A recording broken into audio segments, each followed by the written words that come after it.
Hello friends. इस session में आज हम ई वे बिल के बारे में समझने वाले हैं।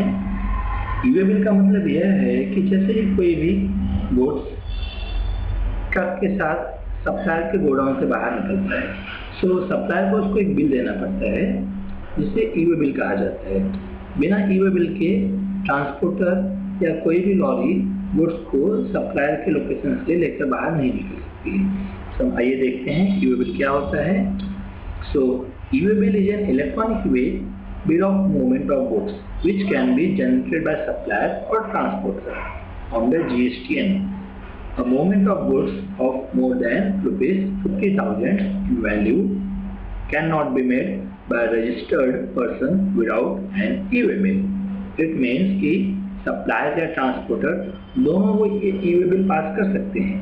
पहले सप्लायर पास करता है। इन केस ऑफ अगर सप्लायर किसी रीजन से पास नहीं कर पा रहा है, ई वे बिल नहीं बना पा रहा है, तो ट्रांसपोर्टर ई बिल बनाता है। गुड्स का जो एक्चुअल कॉस्ट है ई वे बिल के लिए 50,000 या उससे ऊपर होना चाहिए। अगर 50,000 के नीचे का कोई भी गुड्स है तो ई वे बिल बनाने की कोई जरूरत नहीं पड़ती है। नाउ ये ई वे बिल डिस्टेंस वाइज भी काफी मायने रखता है। लाइक इस ई वे बिल की जो वैलिडिटी होती है ड्यूरेशन वाइज होती है। फॉर एग्जाम्पल आप यहाँ देख सकते हैं, अगर लेस देन 100 किलोमीटर का डिस्टेंस है तो एक दिन के अंदर प्रोडक्ट को सप्लायर लोकेशन से कस्टमर लोकेशन पर पहुंच जाना चाहिए। अगर वो एक दिन से ज़्यादा समय लेता है 100 किलोमीटर के केस में, तो फिर उसे नया ई वे बिल बनाना पड़ेगा। सेम इसी तरह 100 to 300, 300 to 500 and 500 to 1000, then more than 1000 kilometre के लिए 15 डेज दिया गया है। यह बहुत ही इम्पोर्टेंट है ट्रांसपोर्टर के लिए कि दिए गए निर्धारित समय में वह गुड्स को सप्लायर के लोकेशन से कस्टमर के लोकेशन में पहुंचा दे।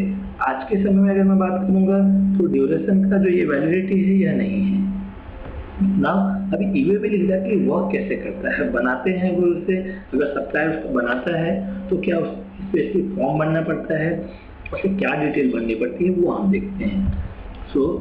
ई वे बिल एग्जैक्टली सप्लायर को GST INS 0 फॉर्म में फिलअप करना पड़ता है, जिसमें दो पार्ट होते हैं। पार्ट ए होता है, पार्ट बी होता है। पार्ट ए में सप्लायर को स्टॉक की डिटेल भरनी पड़ती है और पार्ट बी में सप्लायर को ट्रांसपोर्टर की डिटेल भरनी पड़ती है। अगर सप्लायर अपने खुद के व्हीकल से गुड्स को मूव कर रहा है तो उसे उस पार्ट बी में उसके व्हीकल की डिटेल भरनी पड़ेगी। अगर सप्लायर ट्रांसपोर्टर के थ्रू गुड्स मूवमेंट कर रहा है तो उसको पार्ट बी में ट्रांसपोर्टर की डिटेल भरनी पड़ेगी।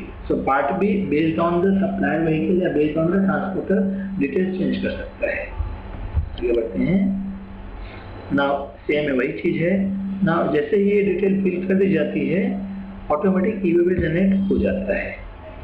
नाउ जैसे ई वे बिल जनरेट होता है, सप्लायर, कस्टमर और ट्रांसपोर्टर तीनों को एक EBA नंबर ऑटोमेटिक SMS हो जाता है।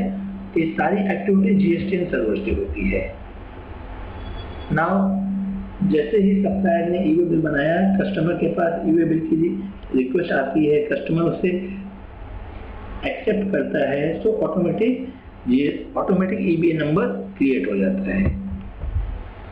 नाउ इन केस ऑफ, मान लीजिए ई वे बिल बन गया है, EBA नंबर आपको आ गया है, अभी ट्रांसपोर्टर ने मूवमेंट करना स्टार्ट कर दिया।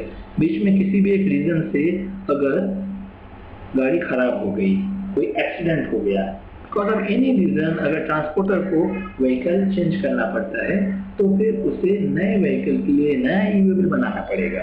यह एक काफी चैलेंजिंग टास्क है कि अगर नया व्हीकल के लिए नया ई वे बिल बनाएगा तो उसमें किस तरह वर्क करेगा, कहाँ पे जाएगा, इंटरनेट कैसे यूज करेगा।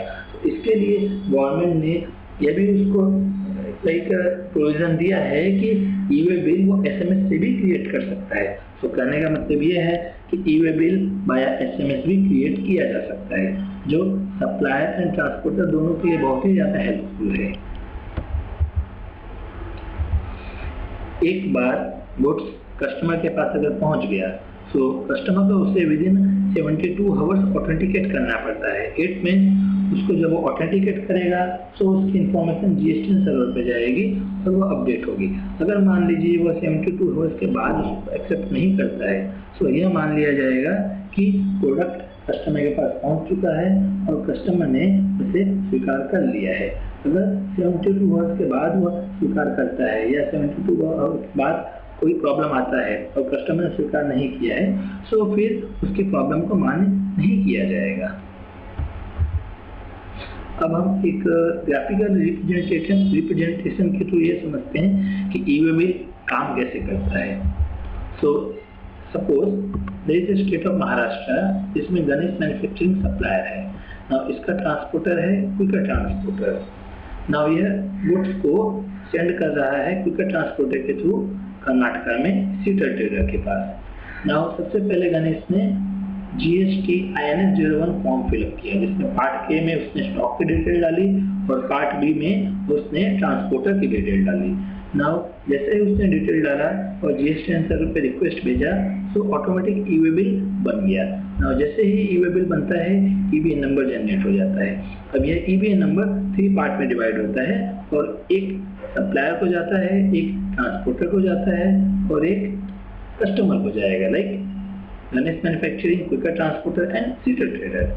नाउ जैसे ही ये ई-वे बिल कस्टमर के पास गया और उसको प्रोडक्ट मिला तो उसे 72 आवर के अंदर उसको एक्सेप्ट करना पड़ता है। वह चाहे तो विदिन 24 आवर से कैंसिल भी कर सकता है। अब यहाँ पे एक और ये प्रॉब्लम हो सकती है कि कुछ ऐसे लोकेशंस हैं जो कि 3 days, 5 days, 10 days, even 15 days तक लगते हैं। तो इस केस में क्या होगा, इस केस में वो कैसे कैंसिल करेगा। तो मान लीजिए एक बार प्रोडक्ट अगर सप्लायर के पास से निकल गया और कस्टमर के पास पहुंच रहा है, अगर वो 2 दिन में 3 दिन में पहुंचा है तो यहाँ पे कोई कैंसिल करने का सवाल ही नहीं उठता है, क्योंकि ऑटोमेटिक यहाँ पे जो 24 आवर का ड्यूरेशन वो क्रॉस हो चुका है। लेकिन अगर वो रास्ते में ही है और 24 आवर नहीं हुआ है तो कस्टमर चाहे तो उसे कैंसिल कर सकता है बाय सेंडिंग द SMS।